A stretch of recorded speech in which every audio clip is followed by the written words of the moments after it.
I'm a bad driver. I was, in my youth, a very confident driver. I grew up in backwoods Georgia, 45 minutes from the bustling metropolis of Savannah. And so I got very used to driving on the highway to get to something happening. I was very comfortable driving on the highway. I had to drive half an hour to get to a friend's house, to get to a party, or anything I wanted to do. And when I was older, I was living in rural North Carolina. I'd drive across state 3-4 hours. And I was always very, very particular about driving drunk. I would never drive, even if I'd had half a beer 2 hours ago, I wouldn't drive drunk. But I would drive on 2 hours of sleep.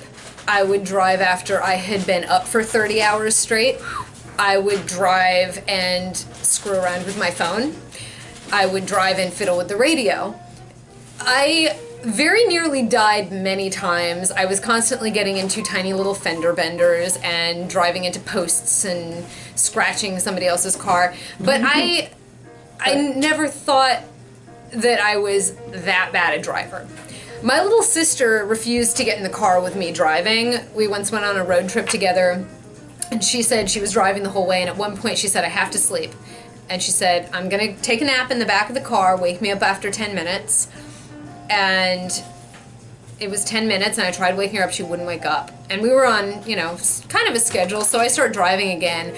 I'm on the highway. My sister pops up in the back seat and goes, "You're going to kill us! Pull over now!" And I said, I'm fine, it's fine. Chill out, I'll get an exit." And she, "No, pull over to the side of the road now!" And I always thought she was being silly. So I was 6 or 7 months pregnant. And I had just gotten back from Italy, where I had spent 3 months and had not driven at all. And I was making the trip from my in-laws' house in Maryland down to Georgia, where I'd be staying with my mom. And I was 2 hours away. I was around Turbyville, South Carolina. I was been making great time, clear road. I was going to get there by dinner time.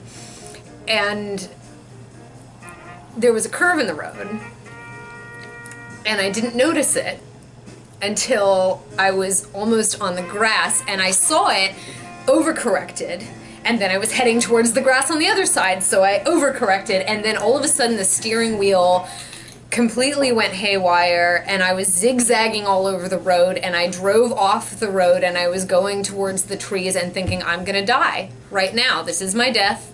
I am going to be dead in moments.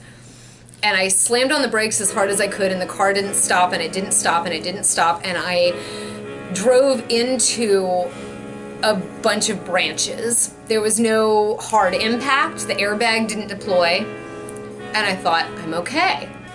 And then I noticed the car is sideways. So, again, 6 or 7 months pregnant and freaking out, I climb up out of the passenger's side door, and a trucker has pulled over and has run over, and he lifts me out of the car, probably weighs less than I do, and lifts me out of the car and puts me down, and I'm just screaming, fuck, fuck, fuck, thank you, thank you, thank you, oh my god, fuck, fuck, fuck. And I call my mother, who minutes before I'd been talking to on the phone, and she'd been saying, "Is it safe for you to be driving while on the phone? I should let you go." And I'd said, no, I'm fine. It's 95. It's easy. So I'm sitting on the side of the road crying to my mom on the phone, trying to feel my baby kick. And a woman who happens to be a nurse practitioner and have friends at the local hospital calls over. She comes over, and a police officer comes over, and they're calling an ambulance for me.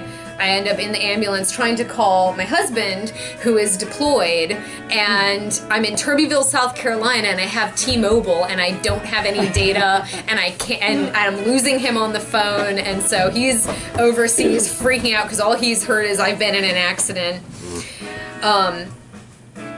Several hours later, my little sister comes to get me in a rented car. And I'm fine, my baby's fine. I get in the car with my sister. We go on an exit ramp, and she has to take the curve a little harder than she realized she needs to, and it's a scary moment, and I freeze up. and I really haven't driven since. The end. Wow. A white knuckle excursion.